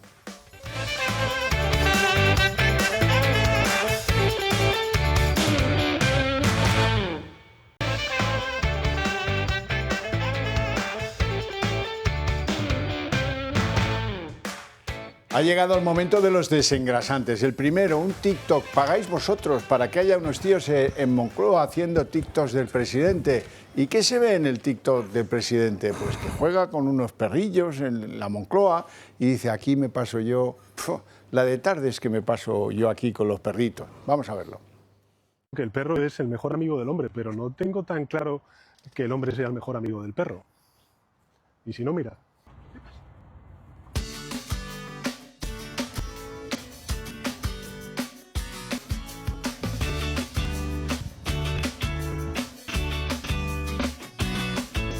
Está claro que la pelota gana al hombre. Vamos allá. Y así me puedo tirar toda la tarde con ellas. Son una pasada. Lo habéis oído bien, ¿no? Y así me puedo tirar yo aquí todas las tardes. Eso es lo que hace. Eso es lo que hace. Y luego pagáis vosotros a unos gilipuertas ahí colocando vídeos como este en TikTok, para que la gente lo vea. Bueno, vamos con Mónica García. Ojalá fuéramos con Mónica Bellucci, pero tenemos que ir con Mónica García, la que ha hecho este decreto que hundirá la sanidad pública. Bien, campaña electoral. Una candidata que es capaz de hacer esto no merece ganar las elecciones. A ver si lo vemos. Bueno, pues ahí está, en el tejado de la casa con el paraguas como si fuera Mary Poppins. No pongo la canción porque es una bonita canción de Edith Piaf que no tengo ganas de mancillar con una letra infecta de Más Madrid. Bueno, y luego ya el tercero, pero me lo guardo para el último porque es el de más impacto, las andanzas y peripecias del marido, entre comillas, de IZ. Vais a verlo. El marido de IZ, Ángel García Rosique, compró armas a la trama Koldo y trató de guardarlas en Moncloa cuando vivía allí con el entonces ministro. Koldo iba a ayudarle a comprar la pistola, procedente de una intervención de armas de la Guardia Civil al conocido como comandante de la trama, Rubén Villalba. La UCO ha extraído estos mensajes del teléfono del exasesor de Ábalos. Cuando puedas, dame un toque y déjame comentarte algo. Llámame, por favor. En el siguiente mensaje, Koldo le pasa la foto de 2 pistolas al marido de IZ. Este le llama y posteriormente Koldo le pregunta que cuál. ¿Cuál? La que esté mejor, coleguita. O la más antigua. ¿Las dos eran del ejército? ¿De la poli? Ya está elegida, la blanca. ¡Genial! Son preciosas, ¿verdad? Te llaman por teléfono para gestionar los permisos y licencia. Se llama Rubén. Es entonces cuando la pareja de IZ inicia conversaciones para los permisos y la licencia, previos a la obtención del arma. Pero fue en ese momento cuando el plan se truncó, porque el entonces ministro de Política Territorial y Función Pública y su marido vivían dentro del complejo de la Moncloa. Y claro, cuando Ángel García Rosique solicita permiso para instalar un armero para guardar las armas en su domicilio, el Departamento de Seguridad de la Presidencia del Gobierno le dice que eso no será posible. Y este le pasa la foto del correo a Koldo. Y pese a intentar reactivar el plan, el marido de IZ desiste y le pide a Koldo que lo dejen para otro momento. Esto no salió bien, pero su enchufe en Iberojet sí. Koldo consiguió colocar al marido de IZ como piloto en la aerolínea perteneciente al grupo empresarial Ávoris, que el gobierno de Pedro Sánchez rescató con 320 millones de euros. La UCO tiene en su poder los mensajes en los que Miquel Iceta agradecía al exasesor de Ábalos su encomiable labor. Muchísimas gracias. Hoy empieza el resto de mi vida. Sin ti no hubiera sido posible. Habrá que celebrarlo en Madrid, a ser posible, la semana que viene. Un abrazo fuerte. De nada, mozo. Me debes una caña y cenamos seguro. Estas conversaciones demuestran que tanto el exministro como su pareja guardaban una estrecha y fructífera amistad con Koldo García, actualmente en prisión. Menudo harto sopas. Ahí voy a poner el armero. Sí, Marcos. Aquí es un tema muy importante porque el orden de los factores es absolutamente decisivo. Si él ha elegido la pistola de las cachas blancas de nácar, que es un astra del ejército, él no puede tenerla hasta que no tenga una licencia. Pero una vez tenida, para tener la licencia, tiene que tener un armero certificado que es necesario para la adquisición de ese arma. Si el arma le ha llegado sin tener la licencia, que en ese caso sería una F, pero no la puede llevar encima. La F es diferencia de la B por la distancia que hay entre las miras. Entonces, es para tiro deportivo, por lo cual esa pistola solo la puede utilizar en un lugar de tiro y mantenerlas siempre en una caja fuerte pequeña especial para arma corta. Entonces, si recibió el arma corta sin tener todavía la gestión de la licencia, que le dicen no, y ahora te gestionaremos la licencia, ya está cometiendo un delito de tenencia ilegal de un arma corta. Y además, como no le han dejado tener la caja fuerte dentro de esto, no sé dónde la ha tenido, si la recibió antes. Por lo cual este es un tema serio, o sea, esto es un tema que la Fiscalía inmediatamente debería de investigarlo, porque no es una cosa menor. No se puede decir, tengo una pistola, ya me darán ahora como sea, sin análisis psicotécnico ni nada, la licencia y luego ya veré si compro la caja y si no me la dejan. Esto es una chapuza y esto es un tema serio porque se es muy estricto. Si la distancia entre miras fuera más corta y fuera para tener una licencia B, eso sí que sería un escándalo. Porque una licencia B en estos momentos en España se dan con cuentagotas. Es dificilísimo, que es la licencia que te permite llevar el arma corta encima. Y tienes que estar amenazado, tienes que estar en una situación muy compleja. Y este tipo, yo no sé quién le amenazará ni nada, pero yo no creo que justifique en absoluto para que delegación del Gobierno, la Guardia Civil y luego delegación de Gobierno le den una licencia B. Luego esto sí es más importante de lo que parece, no es un tema anecdótico. Contaba con la inestimable ayuda de un comandante que tenían a sueldo en la trama que se llama Villalba. Sí. Sin ese, pues nada es posible, no accedes a la subasta, no te facilitan el permiso a tiempo, en fin, nada es posible. Iñaki. Todo esto me parece un episodio colorista que nos regala el sanchismo. Vamos a ver, es que vivían en la Moncloa, o sea, Iceta, el novio de Iceta... el marido. El marido de Iceta, luego estaba por otro lado el hermano de Pedro Sánchez. La caravana. La esposa de Pedro Sánchez, que tanto le trae por la calle de la Amargura aquí a José María Sánchez, como Matsumoto se llamaba, ¿no? Sí, Matsumoto. O sea, pero ¿qué pasaba en la Moncloa? O sea, estamos hablando ya, parece una comuna, o sea, estamos hablando de quiero decir que, claro, con la referencia de la Comuna de París de 1871, pues no sé, ya entra dentro de cierta lógica el que el marido de Iceta se armara, o sea, porque ya, por si acaso. Ya por si acaso, por si entraba la policía a desalojarlos, no lo sé. En fin, me parece un episodio colorista. Efectivamente, tiene razón Marcos de Quinto en que tiene su trascendencia penal e ilegal, ¿no? Pero vamos, que quiero que entra dentro de esos episodios que nos van a alegrar un poco la vida dentro de la tristeza en la que nos movemos en estos días. Mario. Como estamos en una hora ya tórrida, ya hemos superado, yo creo, el Ecuador. La primera frase es maravillosa, me das un toque. Me dice, me das un toque y me pongo nervioso. Y buscas pistola. Busca pistola para que no me lo dé. Para defender. Para defenderme. A partir de ahora empieza una nueva vida. Qué cursi. Sí, es el icetismo, es una especie de Maragall, ¿no? Que se ha revivido en el propio. Y luego la expresión... Cuando le dan empleo a él es cuando dice que para él empieza una nueva vida. Sí, ¿no? Y luego esa expresión aragonesa navarra de mozo. Está muy bien para ver el barroquismo lingüístico de estos personajes, ¿no? Pero más allá del colorismo, muy bien identificado con la expresión colorismo del Gran Hotel Budapest, que parece que era así, ¿no? Donde vivía todo el mundo y no sabía si que podía salir en una habitación uno, la otra, la otra con el piano, el otro tocando, la otra prepararme la ambulancia a ver qué tal estoy, ¿no? La verdad es que es una cosa sorprendente. Sí que quiero destacar, porque puede parecer diluido una vez más, ese tráfico de influencias para la colocación de los familiares. Es decir, se colocaba al hermano, se colocaba a la mujer, se colocaba a las hijas del anterior presidente. A Paqui, no te olvides. Se colocaba a la Paqui, se coloca a este señor. A Patricia Uri. Se coloca a Patricia, o sea, la colocación... A la sobrina. O sea, ya no es el heteronepotismo, si ahora estamos ya en el ámbito del homonepotismo. Propio del lobby, por cierto, que tiene no solo el Partido Socialista respecto a cierto sector sexual, que esto es, la verdad es que es lamentable, ¿no? Dicho eso, pues la verdad es que yo compartí con Iceta 2 o 3 años en el Congreso de los Diputados, a mí me parecía una visión verbenera de Village People, o sea, solo le faltaba ponerse aquí el sombrero de indio Pachi y ponerse a bailar en tribuna. Eso es lo que más le gustaba. Que yo creo que era lo que más le gustaba porque esa cabeza no tenía absolutamente nada. José María Sánchez.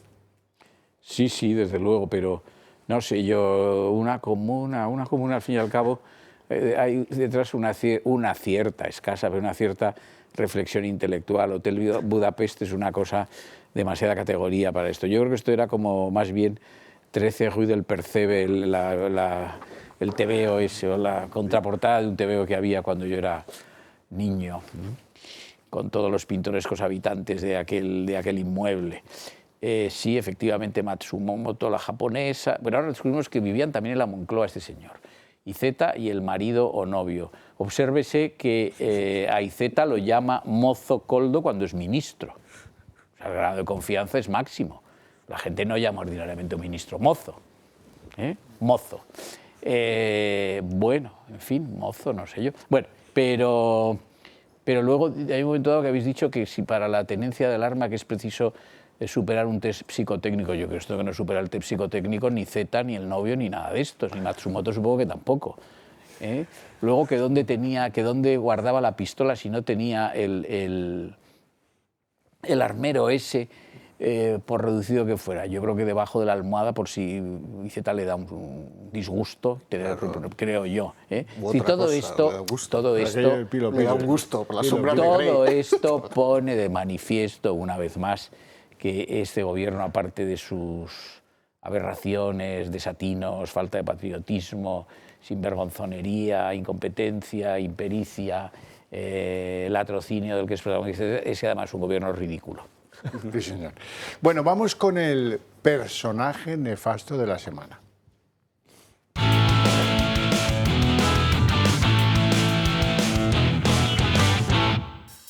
Don Mario Garcés, ¿a quién nominas? Bueno, yo para no variar, y frente a la ONU, yo el uno, y el uno es Pedro Sánchez, como no puede ser de otra manera. Bueno, Iñaki Izquierda. Sí, yo había elegido a Pedro Sánchez porque bueno, pues es un personaje pues, que actúa de espaldas al Congreso. Antes he establecido una comparación, que no sé si no gustaba, pero tanto la guerra que ha declarado Trump con una gorra de béisbol en la cabeza, como los presupuestos de Sánchez se producen de espaldas al Congreso.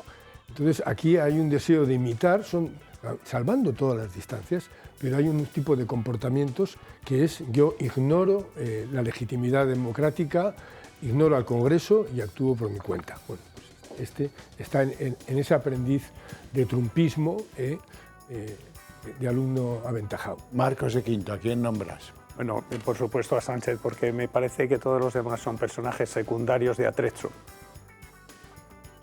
Bueno, ¿y José María Sánchez? Bueno, podría, claro, nombrar a Sánchez, pero es que sería esto ya, en fin, tendríamos que nombrar todos los programas, todos los convidados al programa tendríamos que nombrar a Sánchez. No, yo voy en esta ocasión voy a nombrar a Álvarez. Muy bien. Porque este señor, a quien yo llamo habitualmente el mini ministro o microministro, lo es claramente. Bueno, en esto de la iniciativa de Irán, pues ya sabemos su reacción inmediata. Luego parece que la moduló un poco, luego volvió por sus fueros habituales, invocó el derecho internacional, que también invoca, como hemos visto en este fragmento de entrevista, Sánchez, que ha dicho que qué sería del mundo si volviésemos a una situación anterior a las guerras mundiales. No, que después de las guerras mundiales había derecho internacional. Claro, vamos a ver, esto es de suma ignorancia. Entonces yo creo que el microministro, siquiera sea porque es diplomático profesional, podría darle unas clases particulares a Sánchez sobre el derecho internacional y su historia, que es una cosa muy anterior a las guerras mundiales, pero muy anterior. No voy a decir cuánto porque este señor no lo entendería y por lo tanto no merece la pena. Pero alguna clase le convendría. Y luego está la iniciativa esta del ministro Álvarez, claro, también en atención a los designios de su amado jefe, que ha llamado a consultas a la embajadora española en Israel. Porque como ellos están totalmente disconformes con lo que sucede en Israel, en Gaza, ahora no sé si esto guarda relación con Irán también, lo ha hecho esta semana, Bueno, pero ha habido muchas ocasiones en las que habría tenido motivos suficientes para llamar a otros embajadores y consultas, que es retirar de su destino a una embajada, a un embajador. La práctica diplomática es, vamos a decir, la fase anterior a una decisión definitiva de ruptura de relaciones diplomáticas. Bueno, ¿y por qué no lo han hecho en el pasado con Venezuela? Sí, perdona. No, ¿Con Irán? Sí, solamente un inciso. El llamar a consultas a la embajadora que tenía España en Tel Aviv fue el 9 de septiembre. Ella ya estaba aquí, no estaba en Israel. Lo único que ha hecho ha sido cesarla, que no significa nada, no hay noticia. La han cesado porque tendrá que nombrar a otro para llevarle ahí. No, lo van a dejar un tiempo por con eso, el encargado pero de digo negocios. pero que la ha cesado, Sí, sí. es decir, ya estaba aquí y lo único que pasa es que a lo mejor la va a dar otro destino, por eso tiene que cesarla para darle otro. Pero que no hay un cambio significativo, un cambio sería la retirada de la embajada. Pero hay un tema curioso, que la embajada está en Tel Aviv cuando el gobierno, el sistema judicial está todo en Jerusalén, por lo cual es decir, tenemos encima una embajada en el sitio que no sería lógico. Y lo que sí es cierto es que lo que hay en Jerusalén es un consulado que actúa más como un consulado pro-palestino que para un consulado para israelitas. Hombre. Es decir, absoluto, Hombre. absoluto. Vaya novedad. Novedad tampoco traigo yo mucha novedad. Que el PSOE está repleto de golfos, eso no tenemos duda, ¿no? Vais a ver en una semana cómo amañaban el voto en las generales, cómo hay uno que se hizo, aparentemente se declaró cambiante de sexo, trans, para recibir unas ayudas como apicultora en Palencia, si no recuerdo yo mal la provincia. Y otro que, bueno, y no acabamos con estos tíos. Fijaros, esto es lo que es el PSOE hoy. Las nuevas pruebas que han salido a la luz sobre el presunto fraude electoral en las elecciones municipales de 2019 en Albaida del Aljarafe, en Sevilla, vuelven a poner en el punto de mira al PSOE. 132 votos, es decir, un 46%, están bajo sospecha. Fueron incluso modificados en la propia oficina de correos para no levantar sospechas. Según Objective, varias solicitudes de voto por correo fueron tramitadas en un mismo día, pero los sobres que debían de enviarse inmediatamente fueron retenidos y enviados hasta 20 días después. Pero el fraude no se limitaba al retraso en los traslados. A ello se sumaba la suplantación de identidad, el chantaje y la promesa de contratos de trabajo a cambio de votos. Algunos vecinos relatan que se les ofreció un contrato de trabajo a cambio de votar al PSOE.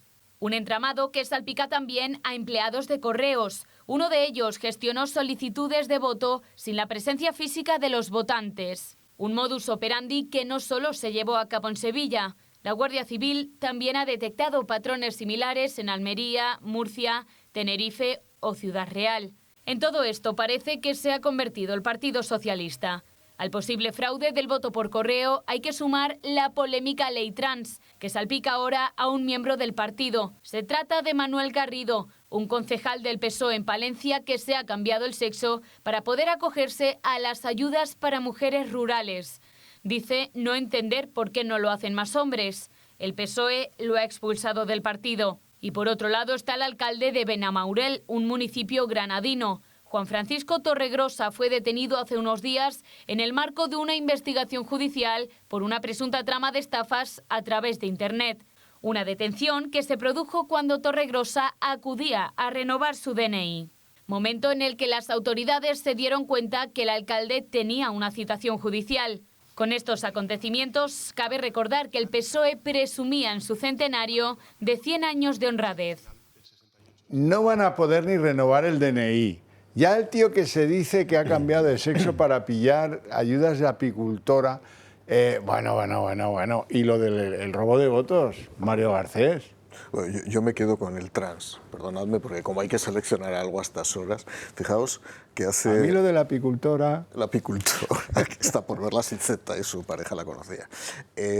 Vamos a ver, hace 20 años hablábamos de los transfugas. Ahora hablamos ya de los transexuales votando. ¿Qué ha pasado en España? Que no sea solo el Partido Socialista Obrero Español, que ya es bastante, para que se haya producido esta conversión.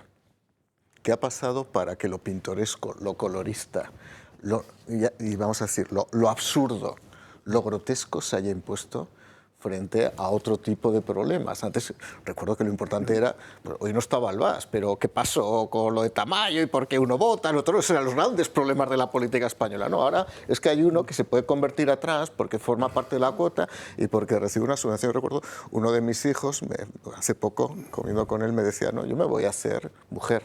Digo, ¿por qué? Digo, no, a ver, no, es un hombre que no tiene esas pulsiones, ¿no? Dice, porque es que me dan más ayuda si me hago mujer. Pero es un comportamiento racional. O sea, lo curioso aquí no exactamente es la gente se comporta con un comportamiento racional. El problema es que hay un marco jurídico que incentiva ese tipo de cosas. Cárgate ese marco jurídico, cárgate las subvenciones, cárgate todo esto y la gente volverá a la normalidad. Pero, fíjate, cuando tú generas eso, Marcos, la gente trata de aprovecharse de ese tipo de cosas. Fíjate que, sin embargo, son los jóvenes los que se están rebelando contra ese marco. Hombre, porque dicen, esto es absurdo. Es decir, porque no tienen complejos. No tienen complejos, han dicho, hasta aquí hemos llegado. Y ya no forman parte de ese basamento tacticista que ha caracterizado la política española en los últimos años. Jóvenes y muchas feministas, o sea, están ya planteando que aquí hay un borrado de la mujer. Quiero decir que, claro, si todo el mundo puede convertirse en mujer, entonces es que entra en contradicción directa hasta con el feminismo y encima con un feminismo bastante radical, porque el que planteaba que la mujer era una víctima intrínseca del hombre, pasara lo que pasara, claro, si es una víctima per se y por el hecho de serlo, pues estamos haciendo identitarismo, ¿no? Con femenino. Entonces, claro, pero si resulta que haces identitarismo y resulta que mujer puede ser cualquiera, entonces, a ver, yo soy una víctima eterna del hombre, pero a la vez el género es algo artificial y es algo que se puede cambiar. Entonces, en fin, entra en absoluta contradicción. No se puede hacer esencialismo y a la vez ir a un accidentalismo de Yo género, solo ¿no? pretendía la golfería en el PSOE, que quede claro esto, porque al final me van a llevar a discusiones muy hondas y profundas. José María. Bueno, si es que tengo poco que decir sobre esto. Pues es un episodio más de estas cosas del Partido Socialista y de lo pintoresco que lo pintoresca que es la nación gobernada por esta gente, como digo, caen constantemente en el ridículo. Sí, pero fíjese usted, empleados de correos que sin estar presente el interesado alteran las circunstancias, es decir, tienen una dignidad ninguna. Funcionarios de correos. Eso es preocupante. Directivos de correos que dan órdenes a sus funcionarios, porque si no el funcionario de per se no llega a eso, que se reparta esto, pero que llegue tarde, que llegue 20 días tarde para que no se puedan utilizar. No, oiga, es que en correos estaba el fontanero mayor, Serrano, fontanero mayor de Pedro Sánchez, que le mandaron ahí a ganarse bien la vida. Y estaba Leire 10, estaba ahí. Y hacer un agujero financiero de 1.000 pares de narices. Sí, de 1.200 millones, sí. Fíjate, un tema que es recurrente es cómo funcionarios de a pie o de un nivel segundo o tercero facilitan o intervienen en los procesos de corrupción del poder político. Y eso a mí me preocupa como funcionario y nos preocupa a muchos funcionarios. Pero es verdad que hay que despertar de una vez por todas y alzar la voz. Si el funcionario fuera honrado, en este caso el empleado público de correos fuera honrado y recibiera una orden ilegal, no la acataría. El problema es que se acatan.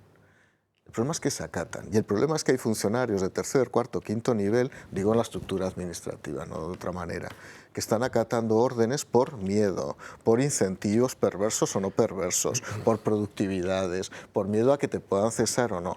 Algo está fallando en eso que hemos llamado siempre que es la estructura funcionarial, que solía ser un plano de contención de los abusos y las arbitrariedades del poder político para ver estas cosas. Y lo siento por Correos. Correos tiene 50.000 empleados públicos. Es la empresa pública española con mayor número de empleados públicos. Y eso le gustaba mucho a Feijóo y le gusta mucho a Feijóo porque tiene una relación magnífica con los sindicatos de correos. Pero de verdad que nos están viendo ahora mismo carteros, nos están viendo personal de correos. No son todos así. pero por favor, a esas personas que han colaborado, que han coadyuvado a esas actitudes, expulsarlas rápidamente y desde luego que no ensucien la imagen de los trabajadores de Correos, que son magníficos. Bueno, pero es lo que decimos siempre, hay sindicatos en Correos. Sí, sí. ¿No? ¿Para eso están los sindicatos bueno, o no están para eso? Hay 3 sindicatos en Correos que me voy a callar, porque alguna vez yo con Feijóo acompañé a algunos de las clausuras de esos actos sindicales. No voy a decir lo que yo veía, una cosa lamentable. Bueno, pues nada, seguiremos con el fraude y con la falta de control y la falta de escrúpulos. Esto, a lo mejor, resulta que esto de las oficinas electorales no tienen que estar en Correos, que se busque la vida a la Junta Electoral y genere unas delegaciones provinciales o locales o como cuartel sea. De la Guardia Civil. Claro. Cuartel de la Guardia Civil. Claro, porque lo pudrirán también. Bueno, es que ha habido robos a carteros muy sospechosos en diferentes puntos, que les asaltaban y se les llevaban solo el voto por correo. Es que no les preguntaban ni si había pasta. Gente que ofrece empleos para conseguir el voto por correo. Fíjate una cosa, me lo decía Marcos aquí en privado antes, dice, es que lo que estamos diciendo ya no es noticia. ¿Dónde está la noticia? Que son unos golfos. Afortunadamente, una gran parte de la sociedad española ya sabe que son unos golfos. El tema es que tienes una bolsa así de grande donde cada día va rellenando con caramelos lo que es la bolsa, porque cada día surgen nuevos casos. Pero es muy importante, porque la gente está ya muy harta de la golfería. Y lo que es importante que cuando se vaya a votar, y no estoy hablando de las elecciones de hoy ni de, me da absolutamente igual, la gente tenga muy presente qué está pasando en este país. Que lo tenga muy presente. Porque si ya, no... sí, pero chico, hombre, que un concejal de un pueblo importante de la provincia de Palencia, Carrión de los Condes, diga, no, yo me llamo Paqui, que quiero cobrar el dinero que le dan a la apicultora. Hombre, no sé cómo decirte. Bueno, llegamos al término del programa. Antes de eso, les quiero recordar que si ya han descubierto que tenemos ideas compartidas, sepan que tenemos la voluntad de ser la correa de transmisión de esas ideas. Si ustedes tienen a bien apoyarnos, lo haremos. Iremos más deprisa en que las ideas fluyan y lleguen al conjunto de la población española a tiempo. ¿Cómo pueden ayudarnos? Pues se pueden hacer socios del Club de Amigos del Toro TV, tan simple como llamar al teléfono que aparece en pantalla, o pueden decidir, si lo estiman a bien, pues hacernos una donación a la fundación de esta casa, y ahí empieza a ser interesante la cosa porque se podrán desgravar un porcentaje importante de lo que decidan donar. Les recuerdo, mañana la cita es a las 8 para seguir todo lo que pase en el escenario Castilla y León, que, bueno, parece que no hay mucha sorpresa, pero ya esto está por que pase y veremos si hay o no hay sorpresas. Hasta la semana que viene.